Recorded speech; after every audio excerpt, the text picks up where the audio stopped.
Olá, aluno Sot, tudo bem? Aula de genética. Só que a gente vai começar a esmiuçar e ver que a genética ela é um pouco mais complexa do que a gente costuma achar que ela é. Para começo de história, a gente vai abordar na aula de hoje interações gênicas. Mas a gente vai introduzir esse assunto primeiramente para você entender quais são as principais características de uma interação gênica. Antes mesmo de a gente começar a falar das interações gênicas, vamos pensar de onde é que a gente está partindo. Primeira coisa, genética de Mendel.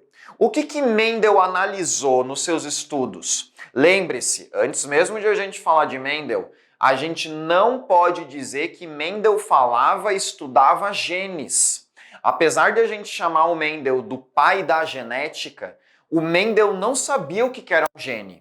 O Mendel não sabia o que era um DNA. Ou seja, toda vez que a gente fala dos estudos de Mendel, a gente vai falar dos estudos dos fatores. Mendel chamava o que hoje a gente conhece por gene, Mendel abordava enquanto fatores. E o que Mendel pesquisou principalmente com as ervilhas?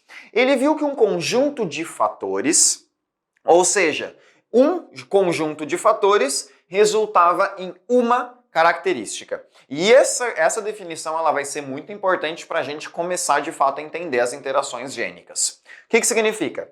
Existe um conjunto, um par de fatores que vem um do genitor masculino e um genitor feminino. Quando juntam esses dois fatores, esse par de fatores, a gente vai ter o aparecimento de uma característica. Ou seja, o par de fatores que vão resultar na característica semente amarela. O par de fatores que vão resultar na característica flor branca.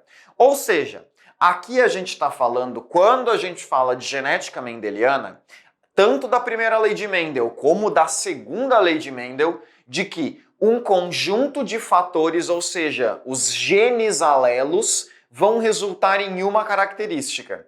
E aí você começa a pegar algumas distinções entre o que é uma interação gênica e o que é a genética mendeliana. Por quê? Porque na genética mendeliana a gente vai ter um gene para uma característica.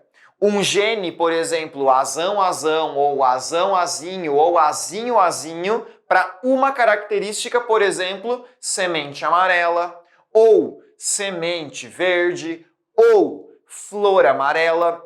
E agora perceba, a gente está falando de um par de alelos, o azão é um alelo e o azinho é outro alelo, e eles vão se juntar e vão gerar uma característica. Quando a gente fala de interação gênica, a gente vai ter que ter logo de cara a compreensão de que dois genes, cada qual com os seus genes alelos, vão se parear e vão gerar uma característica. Isso é a principal definição de interação gênica, quando dois genes interagem de alguma maneira, gerando uma única característica. Essa é a melhor definição que a gente vai ter. E lembre-se, quando a gente tem gene, a gente está falando de DNA. Quando a gente está falando de características, majoritariamente a gente vai estar falando da expressão desse gene, ou seja, uma proteína.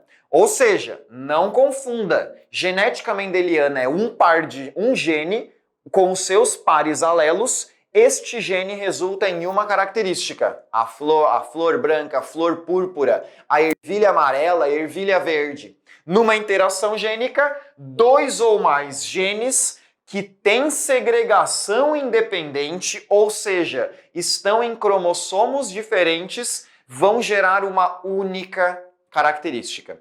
Ou seja, a gente pode estar falando de um gene localizado no cromossomo 15, quando ele vai gerar uma característica, essa característica vai se somar, vai ser complementar a outra característica que vem de outro gene, produzindo uma característica única, complementar. Essa é a principal definição de interação gênica. Dois genes, uma característica. Dois ou mais. E lembre-se, toda vez que a gente falar de segregação independente ou que os genes se segregam de forma independente, é porque um gene vai estar localizado em um cromossomo e outro vai estar localizado em outro cromossomo. ou seja, eles vão se separar independentemente um do outro, e é o que caracteriza a interação gênica.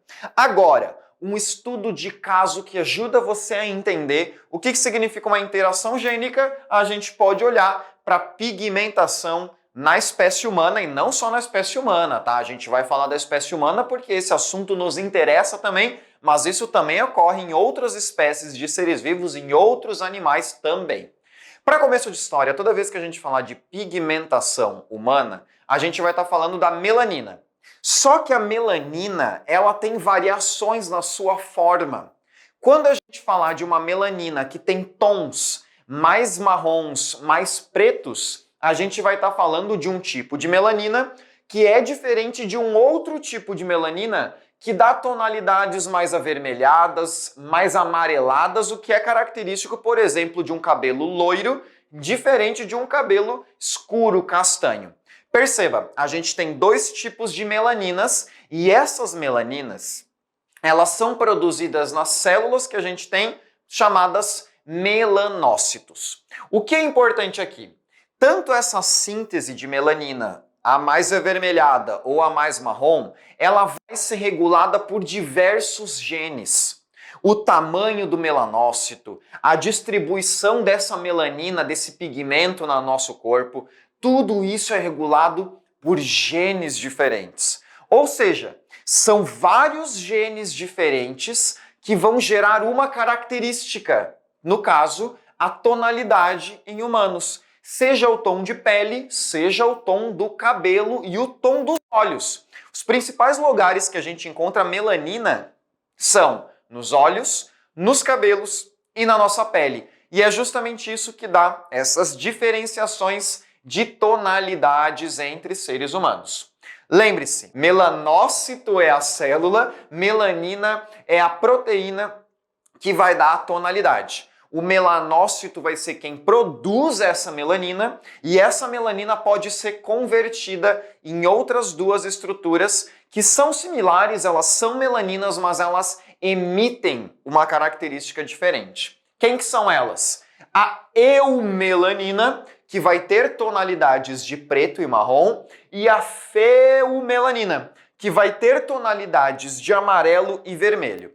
Ou seja, para a melanina ser convertida em eumelanina, precisa regulação gênica.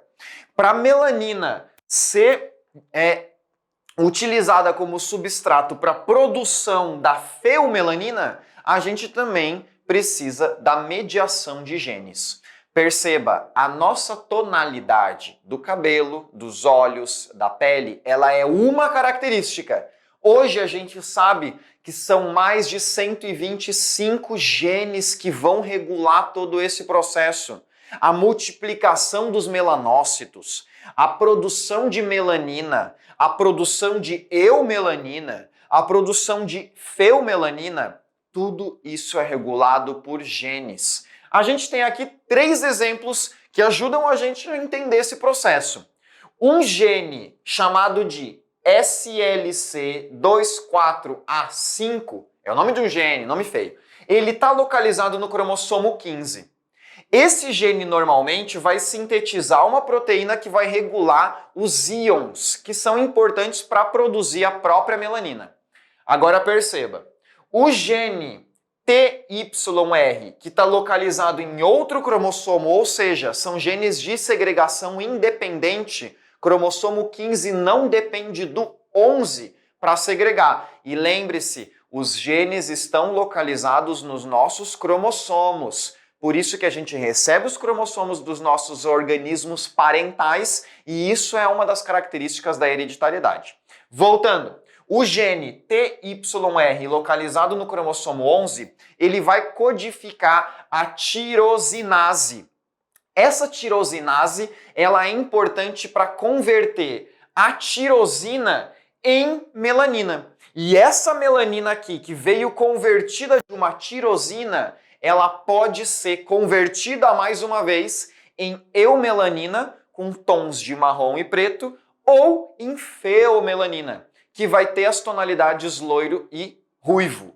Já um outro gene, chamado de ASIP, localizado em outro cromossomo ainda, ou seja, uma segregação completamente independente uma da outra, ele vai codificar proteínas responsáveis pela distribuição da melanina, a que dá a cor, no melanócito, que é o nome da célula. E perceba, as variações em todos esses genes vai gerar fenótipos diferentes, ou seja, a tonalidade, a conversão da melanina, a distribuição da melanina nos melanócitos vai ser dependente destes genes e das variações que eles possuem. Nesse caso aqui, por exemplo, pessoas de cabelo escuro vão ter como uma das suas características uma maior conversão de melanina em eumelanina, que dá as tonalidades marrons e preto para o cabelo. E agora perceba como isso é muito mais complexo. Para ter a conversão em eumelanina com tonalidades marrons e preto, precisa de um hormônio, o hormônio estimulante de melanócito. Quem é que produz esse hormônio? A hipófise. Ou seja, são nas células da hipófise que tem um gene que vai ser, primeiramente, gene é DNA, lembre-se. O gene vai ser transcrito em RNA mensageiro, esse RNA mensageiro vai ser traduzido numa proteína, no caso, o hormônio estimulante de melanócito. Boa parte dos nossos hormônios são de origem proteica e são sintetizados a partir do DNA. DNA é gene. Perceba, vários genes diferentes que vão se complementar para dar as tonalidades diferentes características da nossa espécie. Para a gente terminar, isso aqui é muito comum e é muito utilizado para a gente compreender essas interações gênicas. Percebe aqui comigo. Existe um substrato inicial, uma molécula, alguma molécula que vai iniciar toda essa cadeia.